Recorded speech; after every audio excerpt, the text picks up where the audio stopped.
কোটি কয়েক আয়াত করেছি আর কোটি কয়েক কথা বলা হবে, যার সাথে আল্লাহ তাআলা আজকে এমন একটা রাত আমাদের কাছে দিয়েছেন, সামনে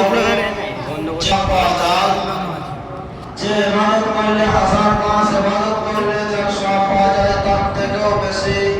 সব পাওয়া যাবে আজকে এই লাইলাতুল কদরের রাতে ইবাদত করলে। আজকে আমাদের কাছে লাইলাতুল কদরের রাত আল্লাহ তাআলা দিয়েছেন 21 তারিখের রাত। তাই আমরা এই রাতটাকে হালাল হারাম নয়, রাতটাকে আমরা যতটা পারবো